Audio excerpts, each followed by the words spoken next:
Instrumentation.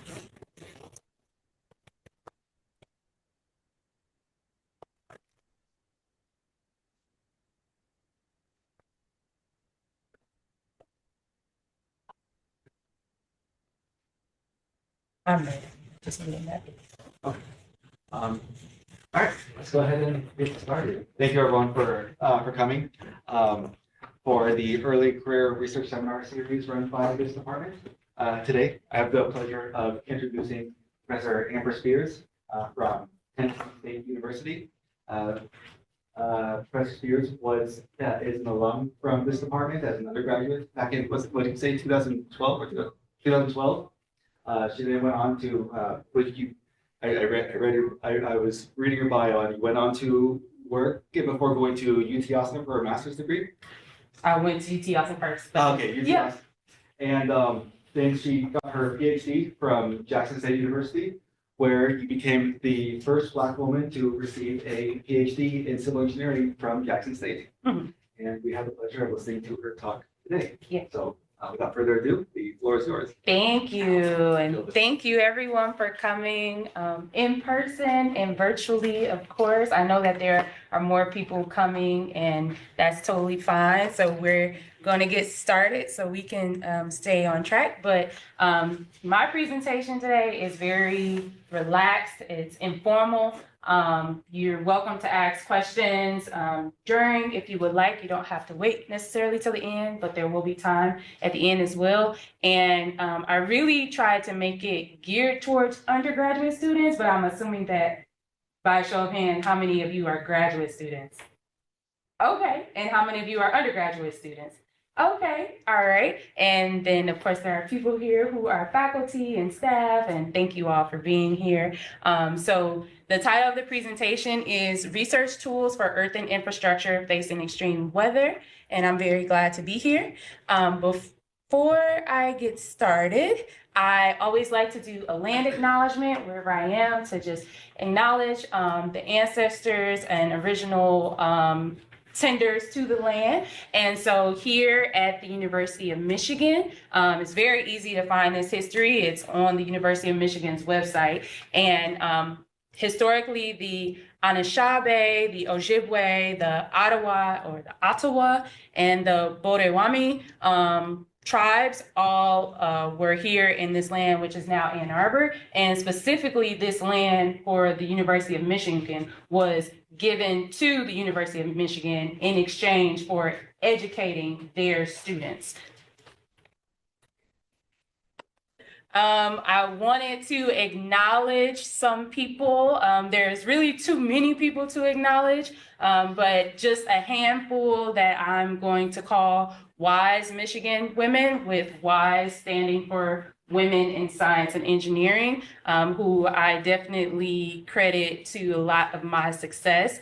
Starting up here, Dr. Cinda Sue Davis and Mrs. Debbie Taylor. We call them our MSTEM parents. But they were extremely helpful to me even before I got to Michigan, and remained instrumental in my success during and after. That was actually at a panel that I was asked to speak on during one of the WISE conferences that, of course, they invited me to come speak at. And then I'm going to jump over to the middle. This is an emeritus professor now, but Dr. Avery Dumont. She was my only undergraduate civil engineering professor who is Black Irish, and she, when I was in her office during office hours one day, she told me, like, I'm Black Irish, right? And I'm like, no, I had no idea. And so I really appreciated her for basically reaching out to me as an undergrad in her fluid dynamics course, and really being instrumental along my career. And she's one of the professors who actually encouraged me to become a professor. And I didn't even get a A out of her class. So that was very striking to me. And this is my mentor I got while I was in MSTEM. Her name is Miss Terrelyn Buckles. She's an industry person. She owns her own company. And she was basically my strongest advocate in industry. So she helped me get the only 2 jobs that I ever held positions at when I worked. And she's still my mentor today. And she's my supervisor because I work in consulting under her company. And then I didn't meet her until last year. But Miss Gloria Jeff, she's the first Black woman to graduate with a BSE in civil engineering at U of M. And so I learned about her, and then she's still working in transportation, and I thought that was really cool. Here is just a brief overview of my career path and some of the places that I've been, which Dr. Garcia explained very well. And I also wanted to point out that Daryl nominated me for the Willie Hobbs Moore Achievement Award when I was an alum, and I actually won it. And so I'm still connected to wise women through some men who are also advocates for us here. So I think that's great. And this is to give you a brief outline of my presentation. So I'll give you an intro and explain just really an overview of what I'm doing with my research and things of that nature. And I have some videos in there to try to make it a little more interactive and engaging.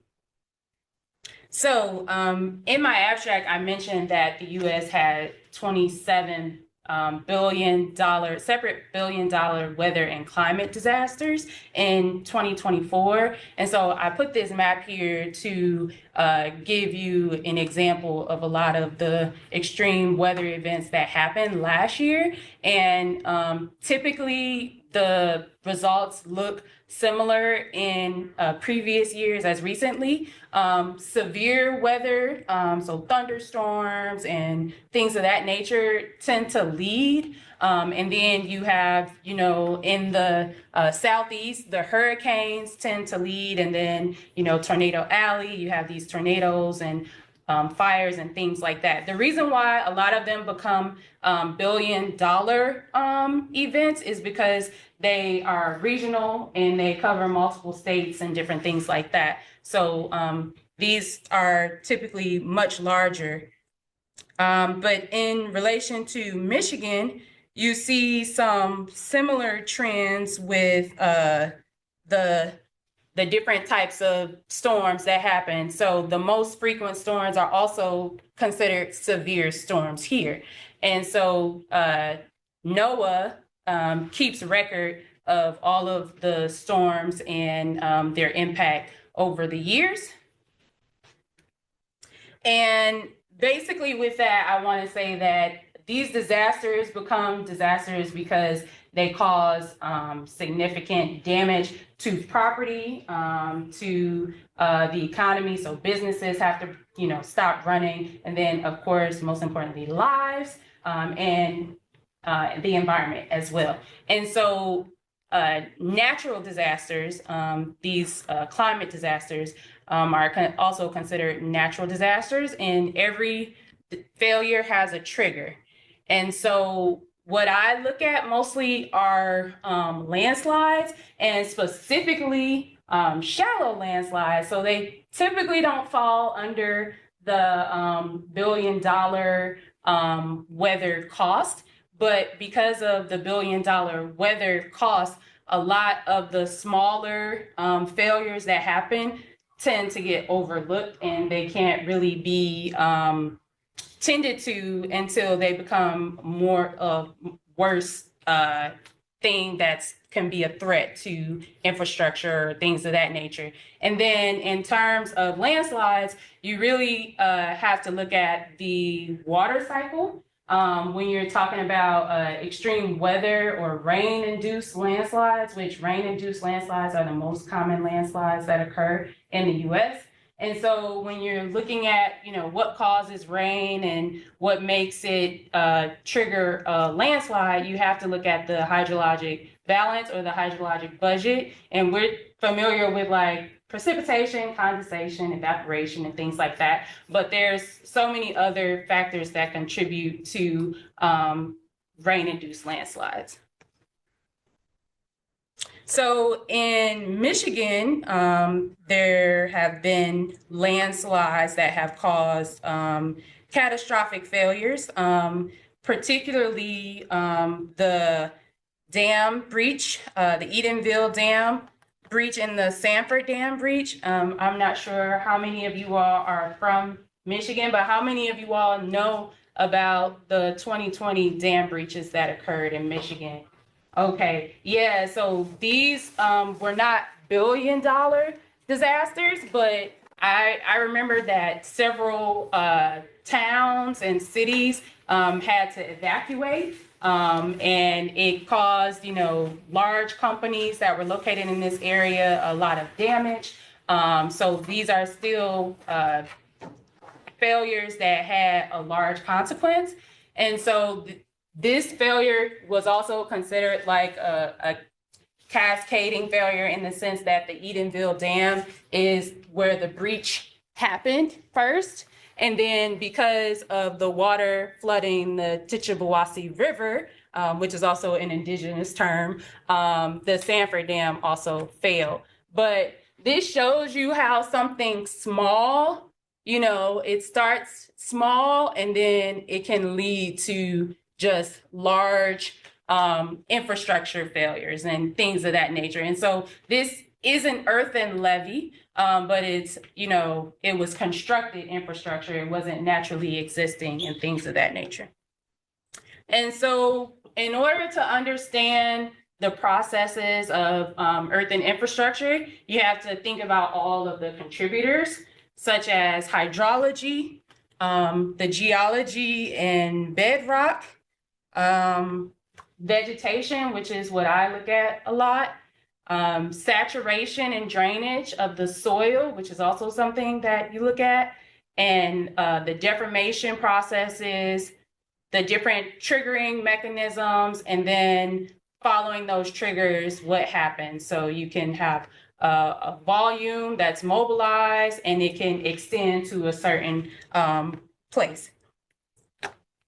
So this is very similar. When you're dealing with landslides, you're really looking at slope stability. So how many of you all have taken the geotechnical class?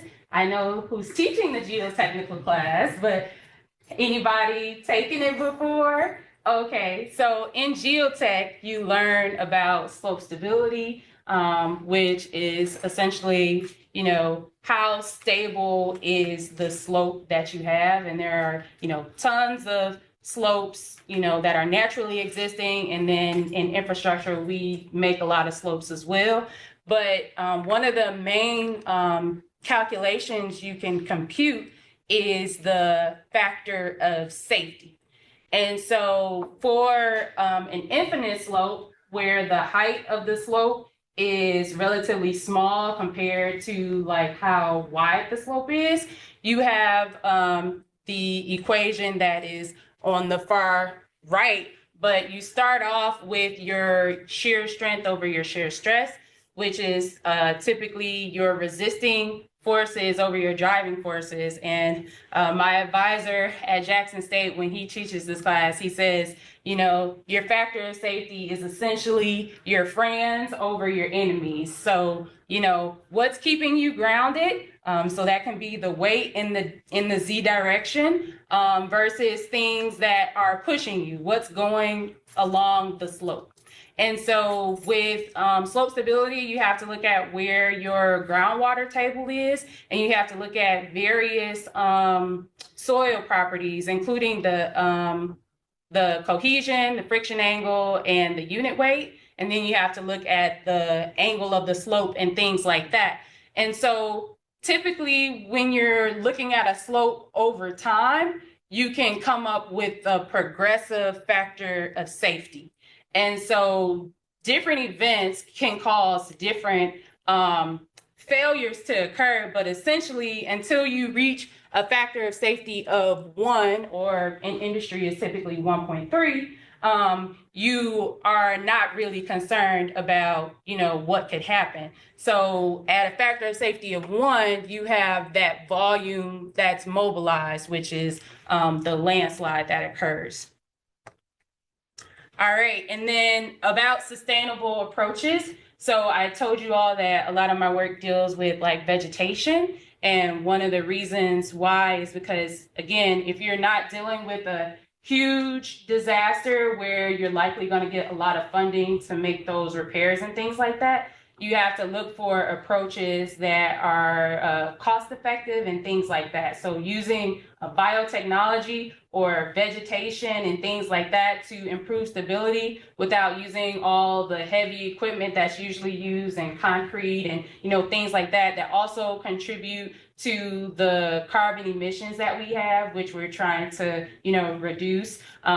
Those are things that we have to keep in mind. And so a lot of people might know about the term triple bottom line that was coined by John Elkington, but and this basically says that we must balance the people, the planet, and the profit in harmony. And when you do that successfully, you get sustainability. And this is very related to the 7th generation principle, which is from the Haudenosaunee.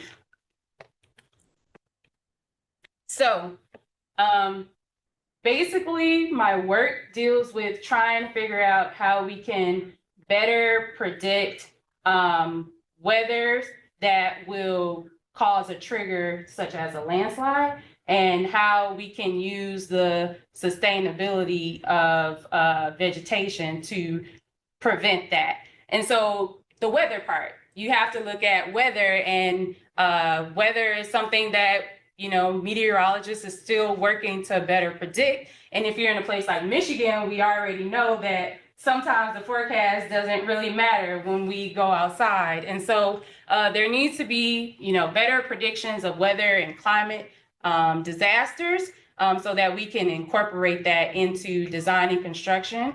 So the frequency and the extent of the events.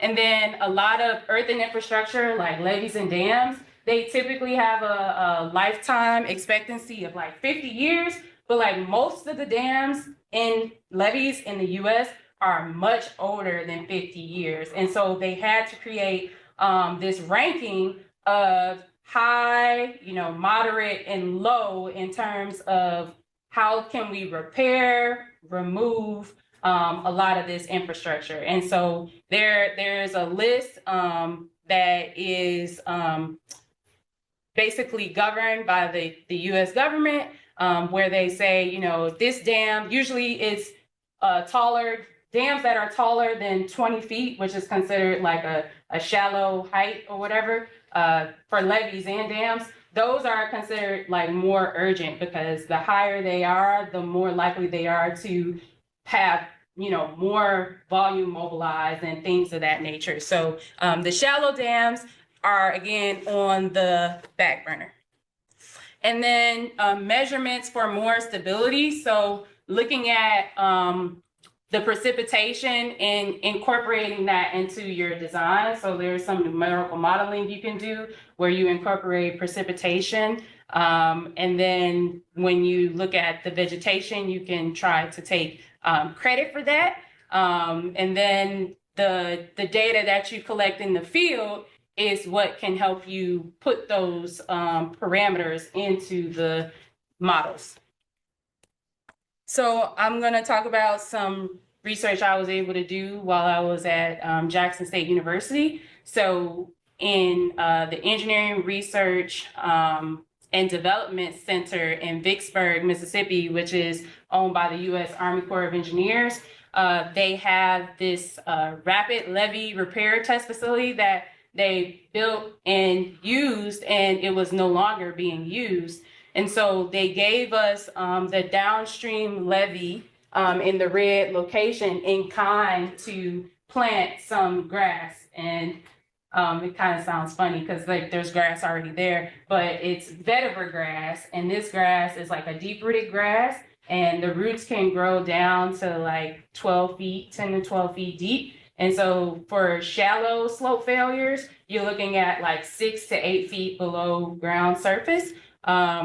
So that type of grass is good for those to prevent or mitigate those types of failures. And so you can see here that we had a test plot that we planted, and you know, it just looks like grass. Well, this grass is originally from Southeast or Southern Asia, and in the US, it's USDA sterile non-invasive, but it's used in over 120 countries, usually for erosion control, stormwater control, slope stability, things like that. So we're just trying to use it for slope stability here. And so the grass has to be transplanted. It can't be planted as a seed. And so it was planted on this plot. And then we installed these sensors, and these are industry grade sensors. So these are sensors that a lot of people use out in practice, and the company that owns this equipment deals a lot with like farmers and irrigation and things like that. So we had a moisture sensor, a water potential probe, temperature and humidity station, a rain gauge, and then the data collection, the data acquisition system. And we planted the moisture and the water potential sensors at 2 different depths, 6 inches and 18 inches. And the reason why we did that, besides that it's a shallow slope that we're looking at, is because when you're dealing with plants, you want to look at the unsaturated zone of influence, and that's above like whatever the water table is.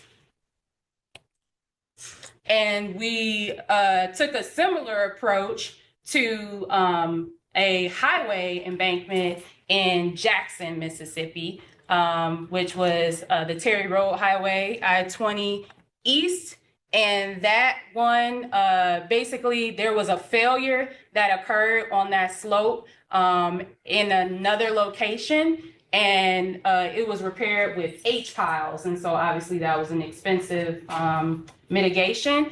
But my advisor requested to use the portion of the unfilled slope to monitor it. So there was other instrumentation in there, but in addition to that instrumentation, we asked, can we plant some vetiver grass and install the similar equipment? The only difference is that the weather station was a lot more sophisticated. And so instead of just obtaining the temperature and humidity, we were able to determine, to capture the wind speed, the direction, and precipitation, all of that stuff in one station.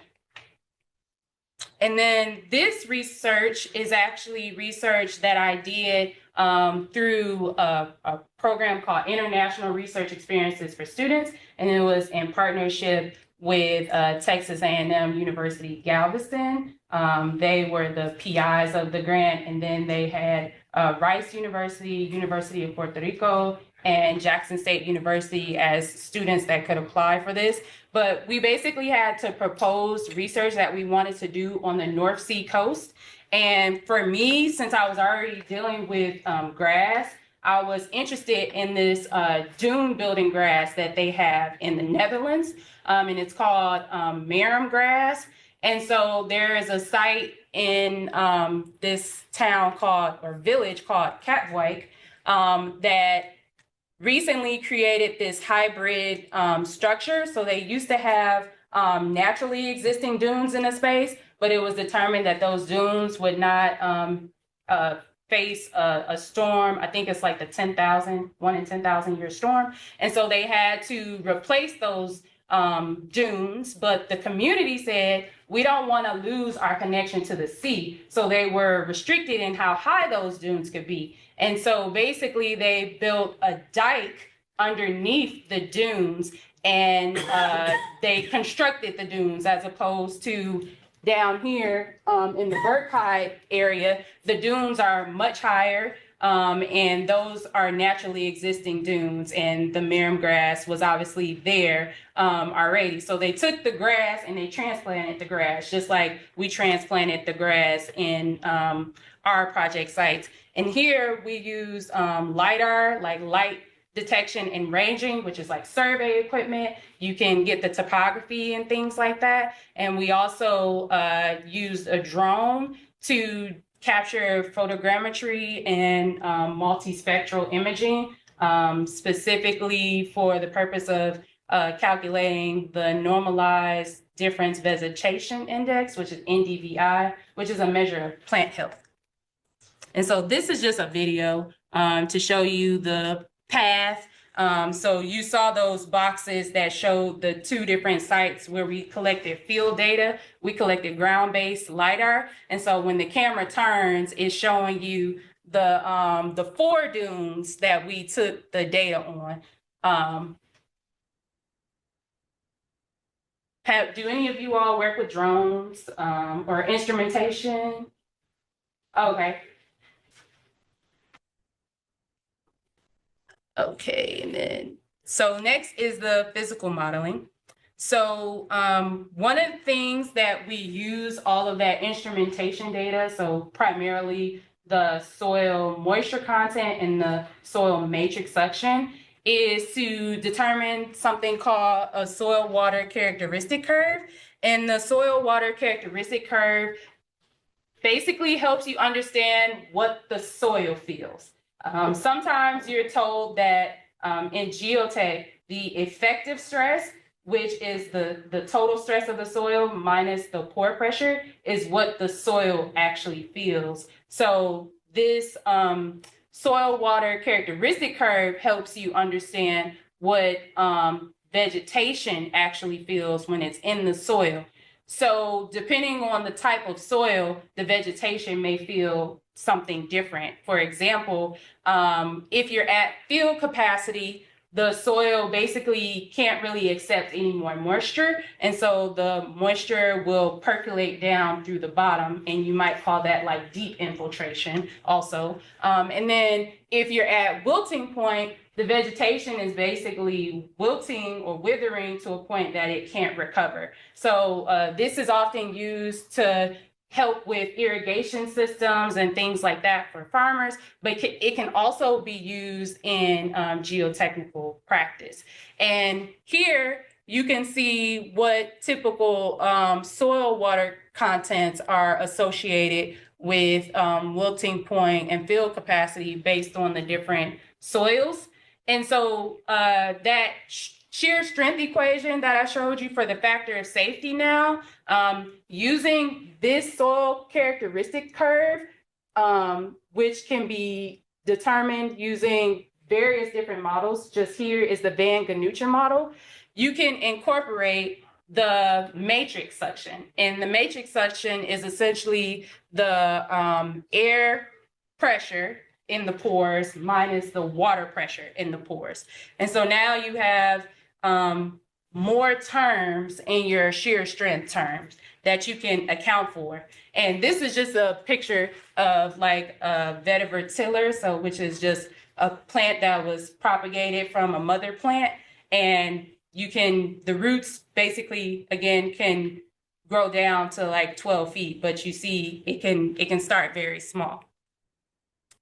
Okay, so when for the physical experiment, we basically built 3 slopes that are more representative of highway embankments because they don't have like the basin behind it. And we looked at all of the properties that we were measuring in the field investigation. So we put the moisture sensors there, put the matrix sensors there, and we tried to understand on a small scale what was happening in terms of rainfall simulation. So again, it's not just your evaporation and your condensation and your precipitation. You also have something called evapotranspiration. So that's the combination of evaporation from surfaces and transpiration from vegetation. And you also have infiltration, and of course you have runoff, for example. So for this, we put, we had different phases. So the first phase was the construction. I actually didn't construct them. We hired a contracting crew to build them. So they built the frames for the slopes, and the scale was 1 inch is equal to 1 foot. So at the end of the day, we had like a 3 feet tall, I think, embankment, and it was built out of this clay that is highly expansive. So it tends to have a lot of moisture in it, which can be problematic for if there's rainfall that occurs and the soil expands and then there's a shallow failure. So with the construction, we took different soil samples to try to measure the unit weight and the moisture content and things like that. And then for the instrumentation monitoring, we used the equipment that I already mentioned. And then we did some rainfall simulations to see if we could capture a failure that we can then put into numerical modeling and try to back calculate some of those shear strength parameters because there was no shear strength testing done in the investigation.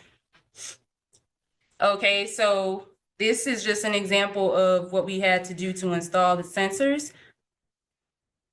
And then this is the basically parameters that you need to keep in mind when you're running the test if you want a particular range to be captured. So in Jackson, Mississippi, we fit a lot of the temperature things, requirements and things of that nature, and we had to make sure that for the precipitation that we weren't running a rate that was higher than what the actual weather station could capture.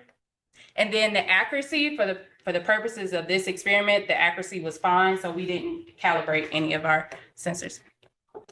And then this is a setup. So you can see the frames in both of the photos, and we had basically a big cistern, which you can see in this photo right here, a cistern that had water that was dyed blue, so we can see like the pathways of the water, and that contributed the water to all of the rainfall simulators over top of the slopes, and it was basically by gravity.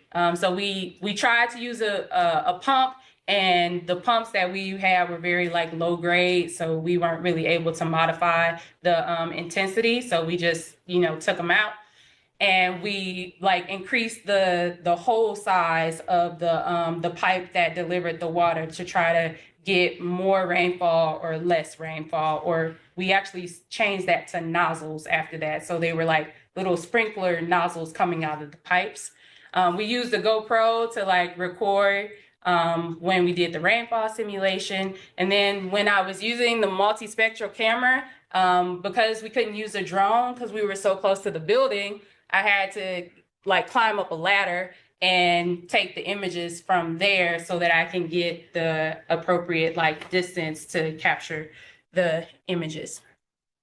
This is the basically the information on the other equipment that was used. And again, all of this equipment is usually used in industry. So I'm just gonna give you a video of the winter simulation that we did, some of the preparation.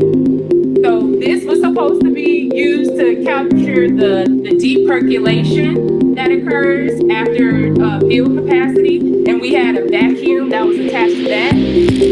We originally had outlets for runoff, but instead of putting outlets at the front, we kept getting leaks. So we changed it to a perforated pipe and some pea gravel, and we had it go out to like a tank and measure rainfall there. So he's putting the pea gravel back in after changing that system.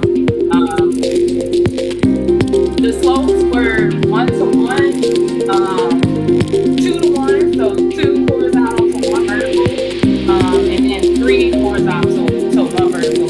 And the largest one was the 3 horizontal to 1 vertical, and that's the one we tested first. And we enclosed it because this was done in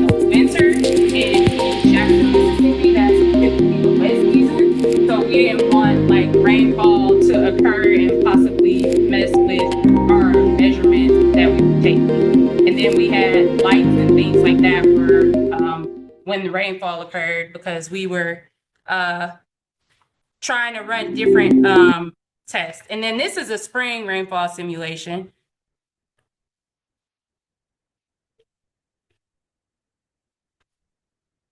So this is again on lysimeter 3.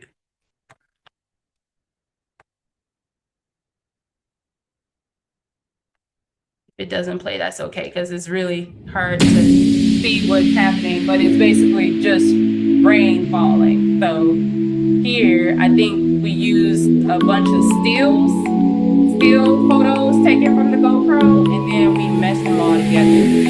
Because the GoPro was not frequently. So we, instead of doing continuous video, we did stills. And another good thing for using photos instead of videos is then you can use like image analysis to see what's changing.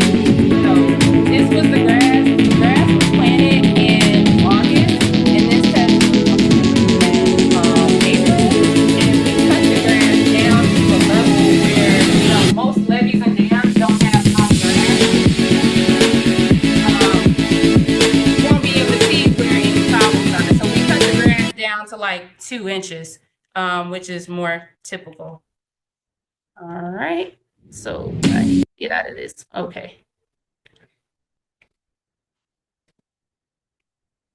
Okay, so some of the data that you get from the instrumentation is, of course, the temperature. So you get different types of temperature. From the Atmos 41, you get the wind temperature, or the temperature that is in the environment. And in the sensors, both the soil moisture and matrix suction, you get the soil temperature. So the blue and the orange lines, those all represent I'll say the darker blue lines all represent the soil, and this lighter blue line represents the environmental temperature. So you can see that there are more fluctuations with the air temperature than there are with the soil temperature. Then here, you can look at the storage in the soil based on the moisture sensors. And you can determine what the field capacity and the wilting point are for the different slopes based on what the matrix suction is for field capacity, which is a very high number, like very negative number. And then, so field capacity is like negative 33 PA, I believe. And then wilting point is very negative, like in the hundreds or thousands. And then the precipitation and things like that. So you can see when the sensors were first installed, this was like the height of the water in the storage. And then when the rainfall simulation in the winter happened, it spiked because we actually ended up putting way more water into the system than we intended to. And then it was also the winter, so it didn't evaporate. And so you see where it maintained this high number until later on in the spring. And then these soil water retention curves, these are actually very expensive to create when you're in labs, and traditionally these soil water retention curves were done in labs. But when we took our field data, we were able to compare it to lab data for the same soil, and we found similar trends. So we felt comfortable using our field data to basically come up with the model for the parameters. Again, we use the Van Ganuchin model to come up with the parameters, and that's what we put into our numerical model. And then lastly, we were trying to take credit for the evapotranspiration. So in the numerical model, we would basically have a certain precipitation, and then we would subtract from that whatever we calculated was the evapotranspiration during the rainfall simulation. And this is a very messy graph. I have a bunch of different calculations for evapotranspiration on here. There's one that comes from the data acquisition system, it comes from the Atmos 41 weather station. There's the other two you calculate, and there's the ASCE Pimmin-Monteith method. And then there was the way that we were supposed to get from the system, which we were supposed to measure all the inputs and the outputs and determine the evapotranspiration. But what we found was that the evapotranspiration from the system was very different from the ones that we were getting calculated. And it's likely because there were a lot of other inputs and outputs that we weren't able to actually measure. Like, we were never actually able to obtain the deep percolation. Even with the vacuum, we never got anything out of that. So if we were only able to capture the runoff and the precipitation and the storage, the infiltration was also difficult to calculate. So we put this into the model, and we use two different types of numerical analyses: finite element analyses, which use the elastoplastic and elastoviscoplastic methods, and then the limit equilibrium analysis, which uses the force equilibrium and moment equilibrium. So that consisted of two different software. We had Plaxis 2D and Slide. And so we looked at both of those models in concert with the two field investigations that I told you all and the one physical modeling. For the Netherlands, we only use LIDAR and the multispectral imaging. So this is for the physical modeling. The model that was created based on the lab scale dimension of the model. And so here, all of the soil is made out of this Yazoo clay, which again is used a lot in earthen infrastructure in Mississippi because of its abundance, but it's a high plasticity, expansive soil. And so this location here is where we planted the vetiver. So we only planted vetiver on the slope, and then did some small measurements or few measurements of where the roots had grown down to at the time of the experiment. These are some of the parameters that we use just as input. Again, this was a back calculation. So the input came from data that was already available based on other experiments that were done by my research team, and things such as the cohesion and friction angle. The unit weight was taken directly from the study, and the elastic modulus was something that was taken based on properties from other studies and things of that nature. The permeability was also taken from previous tests done by other people. And so here there were a bunch of different phases. There was basically when there was no rainfall or when the rainfall started, and then at different times within the rainfall. So for the winter study, the rainfall simulator, or the Atmos 51, the weather station, picked up like 3 different rainfall occurrences in that one overall storm. So I just broke that down into 3 scenarios where you have precipitation, and immediately after precipitation, you start measuring evapotranspiration, things of that nature. And I didn't show you all the spring examples where I looked at the lab scale and the field scale. But this is showing you all of the different data. So I guess it's important to note that when we actually looked at the videos or looked at the results, we didn't see any failure in the sense that, you know, the first 6 to 8 inches was fully mobilized. We just saw small changes in the slope, and in the that was in the winter, but in the spring we actually saw a heave. So a heave occurred after the rainfall simulation. And so so this is showing you, I'm sorry, that the factor of safety never went down to 1. And so we had very high factors of safety. For the geospatial analysis, we had a digital elevation model, basically taking the LiDAR data after you clean it up and things of that nature. So it's showing you the topography. So again, you see the units are not there. That should be meters. But yes, so you see the difference in topography here. That might actually be feet. I think I converted that to feet. That's why you should always put units on all of your figures. And then here you have NDVI.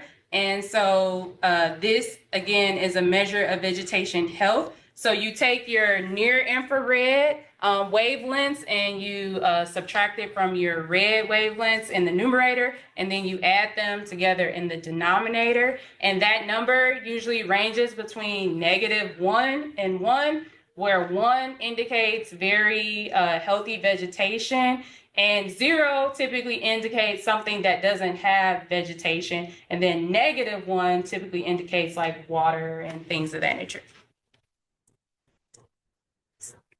So we can use various equipment. Again, that was mostly industry grade equipment. We didn't make our own things except for like the physical modeling. So it was a lot of trial and error trying to figure out the rainfall simulation system. And even with the compaction of the soil, we were trying to compact it to like Proctor levels, but it became too hard for the contractors to do. So we just let them do whatever they could do and then measure what the unit weight and things like were after that. But some of the things that I've learned from all of these experiments is that it's very important to obtain redundant measurements, and that some of the tools in the toolbox are, when you're looking at hydrologic budgets and balances, definitely need to keep moisture and suction sensors and the weather station and your different data acquisition methods. You can use cloud-based, or you can use manual, where you just hook it up with the USB and download it. You can use ground and unmanned aerial vehicle-based LiDAR. Obviously, the ground can only cover so much, but if you're using a UAV, you can cover a lot more ground. Multispectral cameras, things that I'm looking at adding to capture more of the data from the budget, the hydrologic budget, is a mini disc infiltrometer to actually measure the unsaturated hydraulic conductivity. That, again, is important because you use it in your numerical modeling. So it would be better not to just use something from a lab experiment, but to get it from the field exactly. Leaf wetness sensors, because interception is a big player in rainfall. And when you're looking at something on a lab scale, it can make a larger difference than if you're looking at something on a field scale. A drain gauge, so instead of putting those tubes at the bottom of the clay and putting a vacuum there, you can actually install a drain gauge. And then instead of using the multispectral camera on a ladder, when you can't use a drone, you can actually use NDVI sensors. And this data can be used to improve modeling by comparing it to literature. So even if you know that the parameters for the instrumentation, you're well within those, if you get data that doesn't really make sense, you have to investigate whether this data is actually real and why it's happening, or is this data in, basically, does it corroborate with the literature? The same thing with the extreme weather events. For example, I wouldn't propose my suggestion in an area where hurricanes are very frequent because I didn't actually measure the impact of the wind speed. I just measured the wind speed, right? So that was something that I had in the weather station. But if I'm not incorporating it into my model, then I can only focus on places where there's rain-induced landslides. And then you want to determine representative parameters for modeling. You get a lot of that in all types of engineering, right? So when you have a lot of data, which data do you think is representative? Documentation protocols are really important when you're dealing with large data, expecting the data for anomalies, and then of course making sure your results, as I mentioned earlier, are in the appropriate resolutions for the equipment that you're using. And depending on the seasons, you might have different changes, and you might want to do like a sensitivity analysis for those types of things.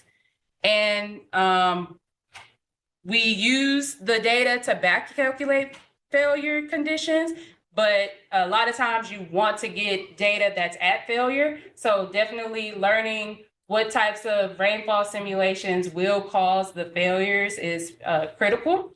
So this is obviously just first steps that you all saw today. And then knowing how much error is okay when you're using the different sensors, determining trends, making recommendations within limitations. And sometimes there are no correlations found, and that can even, be helpful for your study. For example, for the Netherlands study, I was trying to determine if, for example, an increase in the sand building, the dune building sand, right? So does an increase in sand in a particular area also mean that there's going to be a high NDVI in that area? Because this grass is supposed to be building the dunes. So if you don't find those correlations, you might need to do additional studies to find why those correlations didn't necessarily exist. And then lastly, when there are other studies that kind of confirm that the things that you're interested in and studying are important factors, it's always good to share that information. So this study was done by one of my colleagues in my research team, where he did a city-wide study on different earthen infrastructure in Jackson, Mississippi. And based on that, he determined that he was doing a geotechnical asset management study, and he found that things like elevation and NDVI and soil type are all very important when you are trying to determine which factors mostly impact earthen infrastructure. So thank you all. I'm right at 4:27, so that's good. And if you all have any questions, feel free.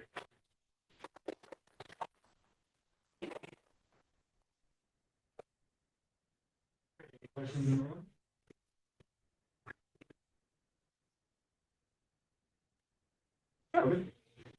So very nice presentation. Thank you. Your part of the study was probably some small piece of this, and there were other people who were involved with other parts of this. Right? Mm-hmm. And I take it that your part had to do with the instrumentation and the data collection. Mm-hmm. Okay. So I'm curious, what was the original hypothesis that those models, those boxes full of soil and grass at 3 different slopes, what were they trying to prove or disprove? What hypothesis were they trying to prove? Mm-hmm. Did they prove it? Did they disprove it? Or is it inconclusive? And I realize it's not your responsibility because you were involved with the data collection and the instrumentation. But I'm curious, what were they trying to prove?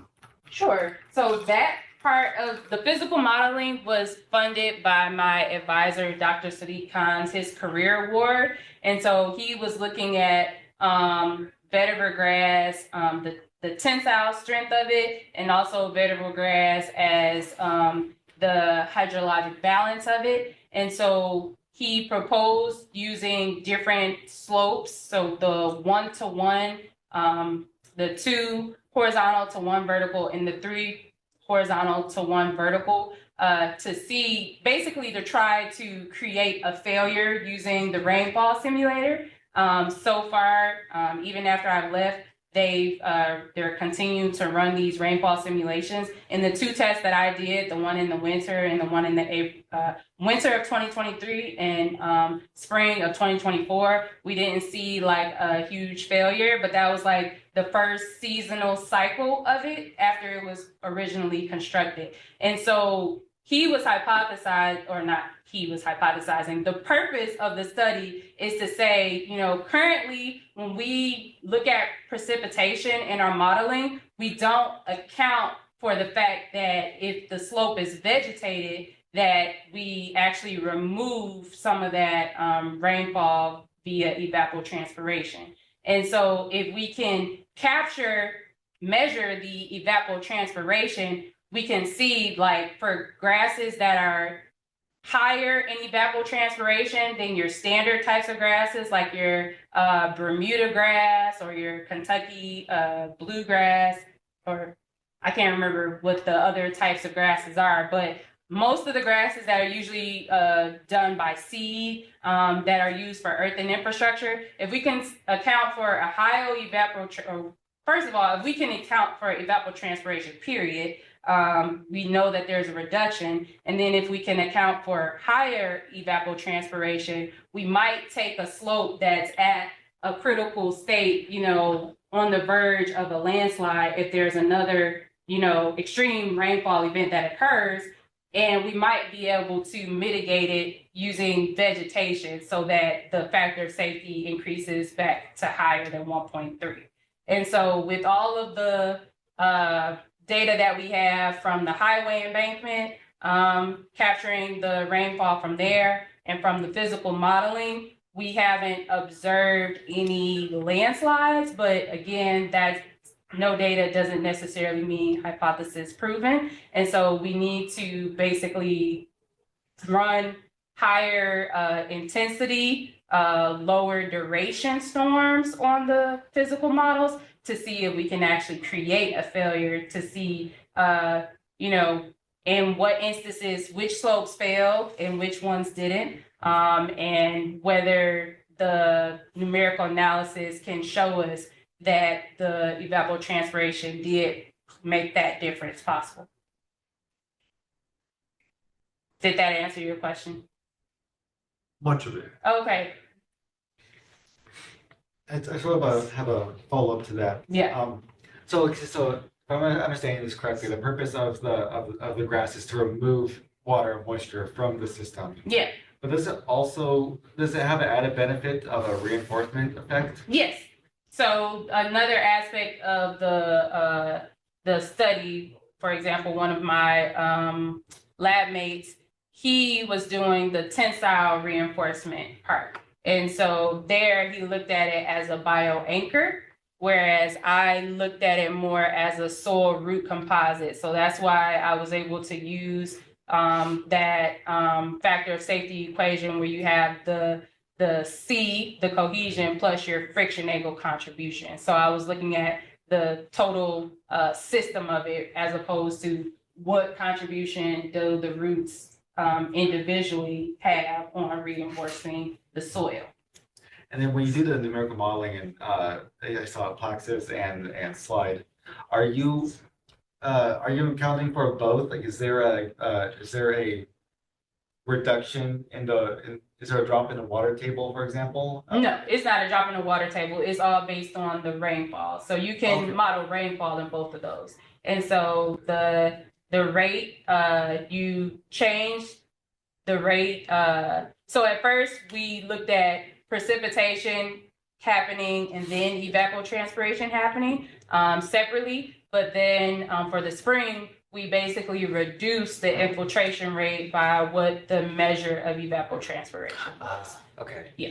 And then do you also modify the mechanical properties at the same time? So the mechanical properties were modified just on the fact that it was a back calculation.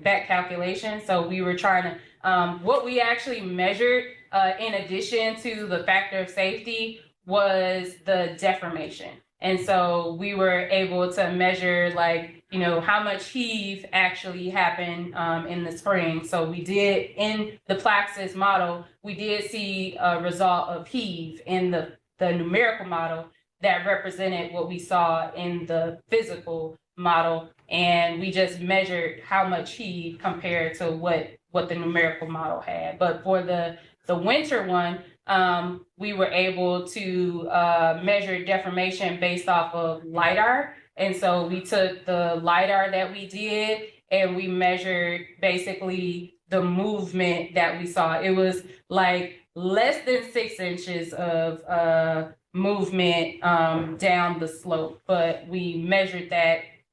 It was only possible through LIDAR because it wasn't visual to the eye. So. And I saw we had a question online. Oh, okay. Yes. I don't know how I would see that. I can, this is Joyce. Oh. I can read it to you. Thank you. Sure.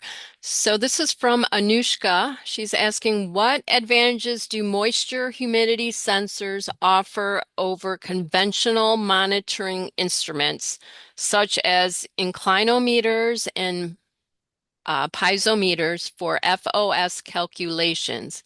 Based on the data, you showed that the FOS never falls below 1. Okay, so when you use piezometers, you're basically trying to measure the water level. And so for piezometers, you need like a free water level. And so for the purpose of the physical modeling of the embankments, piezometers, well, the embankments were too small to install piezometers, but if we were using it in the field, for example, piezometers would have told us what the groundwater table was. And then, yes, you can incorporate, if there is a groundwater table, you can incorporate that into, in terms of numerical modeling, that changes your parameters. So if you have a moisture, you have to use a different analysis. So you change your moisture content. You either have saturated moisture content or you have a total moisture content that's just using the moisture in the soil and things of that nature. And then you also have like a drained or an undrained analysis. So because the slope was dry, we were using the effective stress model. So we use like effective friction angles and things like that. So we didn't have a water table to measure, which is what you use piezometers for. And then inclinometers are also good, like in the field, to have inclinometers. It is good to have them there. And in terms of moisture sensors, like that measures something different. So inclinometers are also measuring deformation. So they would be more similar to like the LIDAR that we use to determine deformation. Whereas the soil moisture and things like that, those are measuring parameters that we're trying to get the soil water characteristic curve for. So inclinometers can be used to look at what happened when we ran this rainfall simulation, and we can try to back calculate that and determine what the factor of safety was at the time of failure. And that's what we use the LIDAR for. But the soil moisture sensors are used more as an input parameter as opposed to something that you look at the results of to determine if it was like similar to what you got out of the numerical analysis. Did that answer the question?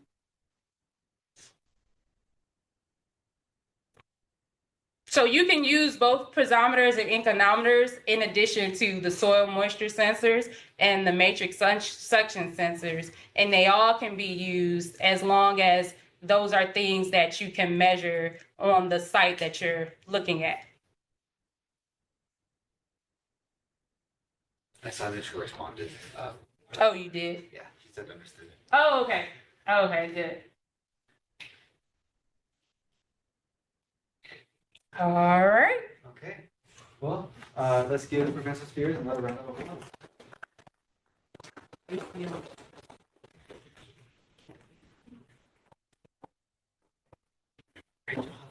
Thank you. Another quick announcement. Professor Spears will be in the Blue Lounge at from 4:45 to 6 to meet with students. If anyone is interested in this research or time here, graduate study of research in general, or whatever you like.